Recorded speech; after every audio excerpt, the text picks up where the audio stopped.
Boss ಟಿವಿಯ ವೀಕ್ಷಕ ಬಂಧುಗಳಿಗೆ ನಮಸ್ಕಾರ. ನಾನು Kiran Kumar DK. A news ಅಂದ್ರೆ ಆಲ್ ಇಂಪಾರ್ಟೆಂಟ್ ನ್ಯೂಸ್ಗೆ ಸ್ವಾಗತ.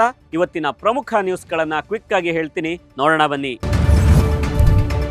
ಸಾವಿರಾರು ಕೋಟಿ ರೂಪಾಯಿ ಸರದಾರ ಕಾನ್ಫಿಡೆಂಟ್ ಗ್ರೂಪ್ ಮಾಲೀಕ ಸಿಜೆ ರಾಯ್ ಸಾವು ಈಗ ಹಲವು ಅನುಮಾನಗಳನ್ನ ಹುಟ್ಟುಹಾಕಿದೆ.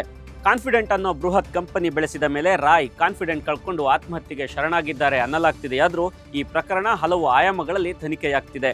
ರಾಯ್ ಸಾವಿನ ಕುರಿತು ಅನುಮಾನ ವ್ಯಕ್ತಪಡಿಸಿ ಕುಟುಂಬದವರು ದೂರು ದಾಖಲಿಸಿದ್ದು ರಾಜ್ಯ ಸರ್ಕಾರ ಎಸ್ಐಟಿ ರಚಿಸಿ ಆದೇಶಿಸಿದೆ.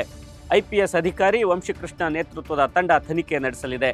ದೇಶಿ ಉದ್ಯಮಿಗಳು ಕರ್ನಾಟಕ ಹಾಗೂ ಕೇರಳ ರಾಜ್ಯಗಳ ಹಲವು ರಾಜಕಾರಣಿಗಳೊಂದಿಗೆ ರಾಯ್ ವ್ಯಾವಹಾರಿಕ ನಂಟು ಹೊಂದಿದ್ರು.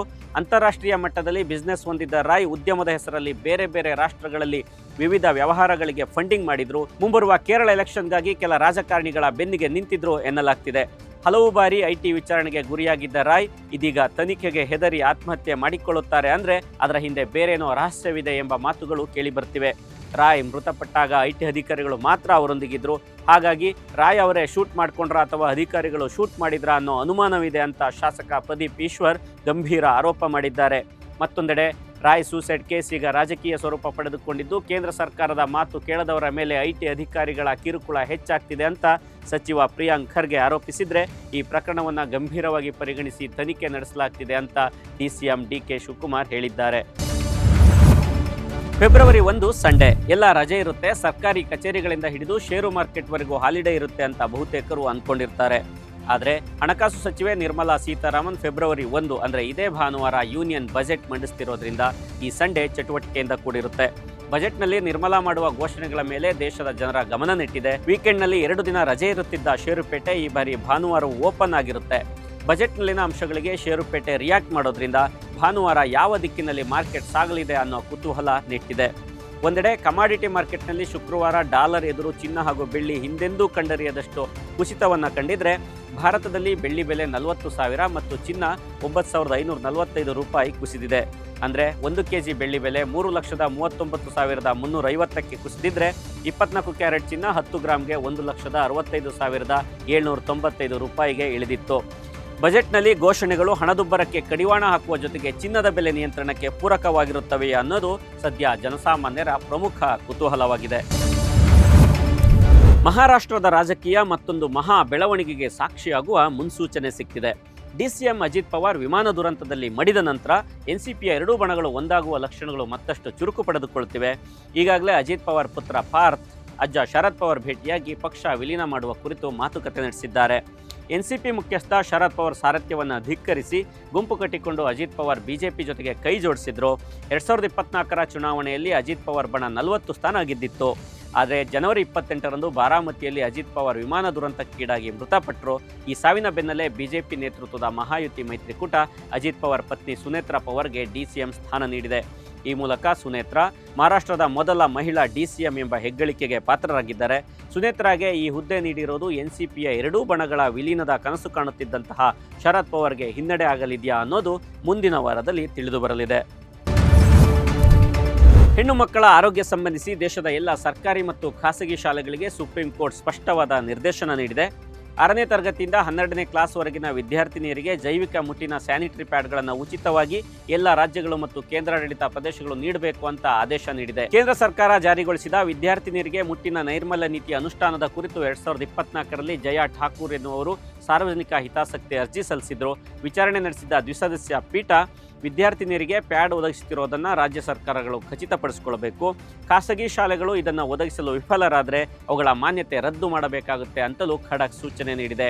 ಅಲ್ಲದೆ ಆರೋಗ್ಯಕರ ಸಂತಾನೋತ್ಪತ್ತಿಯ ಹಕ್ಕು ಲೈಂಗಿಕ ಶಿಕ್ಷಣದ ಹಕ್ಕನ್ನು ಒಳಗೊಂಡಿದೆ ಅಂತ ತಿಳಿಸಿದೆ.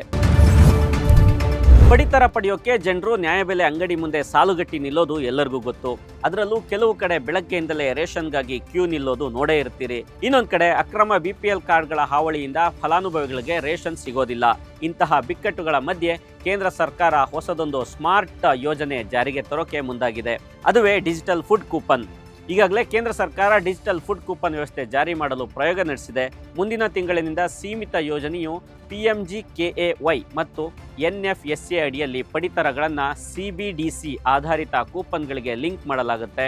ಆಯ್ದ ಪ್ರದೇಶಗಳಲ್ಲಿನ ಮೊಬೈಲ್ ವ್ಯಾಲೆಟ್ಗಳ ಮೂಲಕ ನ್ಯಾಯಬೆಲೆ ಅಂಗಡಿಗಳಲ್ಲಿ ಇದನ್ನು ಪಡೆದುಕೊಳ್ಳಬಹುದು. ಅರ್ಹ ಕುಟುಂಬಗಳಿಗೆ ಪ್ರತಿ ತಿಂಗಳು ತಮ್ಮ ಫೋನ್ಗಳಲ್ಲಿ RBI ಸಕ್ರಿಯಗೊಳಿಸಿದ ವ್ಯಾಲೆಟ್ನಲ್ಲಿ ನಿಗದಿತ ಪ್ರಮಾಣದ ಡಿಜಿಟಲ್ ಆಹಾರ ಕೂಪನ್ ನೀಡಲಾಗುತ್ತೆ. ಬಯೋಮೆಟ್ರಿಕ್ ದೃಢೀಕರಣ ಅಥವಾ ಭೌತಿಕ ಪಡಿತರ ಚೀಟಿಗಳ ಬದಲಿಗೆ ಫಲಾನುಭವಿಗಳು ನ್ಯಾಯಯುತ ಬೆಲೆ ಅಂಗಡಿಗಳಲ್ಲಿ QR ಕೋಡ್ ಅನ್ನು ಸ್ಕ್ಯಾನ್ ಮಾಡಬೇಕು. ಅವರ ಕೂಪನ್ ಬ್ಯಾಲೆನ್ಸ್ ಅನ್ನು ತಕ್ಷಣವೇ ಡೆಬಿಟ್ ಮಾಡಲಾಗುತ್ತೆ.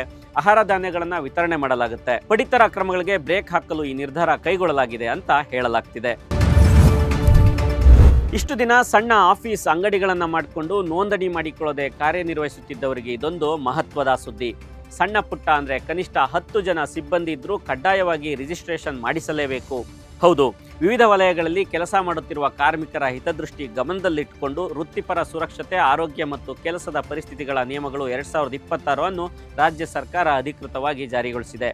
ಹೀಗಾಗಿ ಇನ್ಮುಂದೆ 10ಕ್ಕಿಂತ ಹೆಚ್ಚು ಕಾರ್ಮಿಕರು ಇರುವ ವಾಣಿಜ್ಯ ಸಂಸ್ಥೆಗಳ ನೋಂದಣಿ ಕಡ್ಡಾಯವಾಗಿದ್ದು, ನೋಂದಣಿ ಶುಲ್ಕ 5,000 ರೂಪಾಯಿ ನಿಗದಿ ಮಾಡಲಾಗಿದೆ. ಅದೇ ರೀತಿ 20ಕ್ಕಿಂತ ಹೆಚ್ಚು ಕಾರ್ಮಿಕರನ್ನು ಹೊಂದಿರುವ ಕಾರ್ಖಾನೆಗಳು ಕೂಡ ಕಡ್ಡಾಯವಾಗಿ ರಿಜಿಸ್ಟ್ರೇಷನ್ ಮಾಡಬೇಕಿದ್ದು 10,000 ರೂಪಾಯಿ ಶುಲ್ಕ ನಿಗದಿ ಮಾಡಲಾಗಿದೆ. ಇದಿಷ್ಟೇ ಅಲ್ಲದೆ ಕಾರ್ಮಿಕ ಹಿತದೃಷ್ಟಿಯಿಂದ ಕೆಲವೊಂದು ಸುರಕ್ಷತಾ ಕ್ರಮಗಳನ್ನು ಕಡ್ಡಾಯವಾಗಿ ಪಾಲಿಸಬೇಕು ಅಂತಲೂ ಈ ಕಾಯ್ದೆಯಲ್ಲಿದೆ. ಮಕ್ಕಳು ಮೊಬೈಲ್ ಗ್ಯಾಜೆಟ್ ಬಳಸೋದನ್ನು ಕಂಟ್ರೋಲ್ ಮಾಡೋದು ಹೆತ್ತವರಿಗೆ ತಲೆನೋವಾಗಿರೋದು ನಮಗೆಲ್ಲ ಗೊತ್ತು. ರೀಲ್ಸ್, ಗೇಮ್, ಸಿನಿಮಾ ಅಂತೆಲ್ಲ ಅವುಗಳಲ್ಲೇ ಮುಳುಗಿ ಬಿಡ್ತಾರೆ.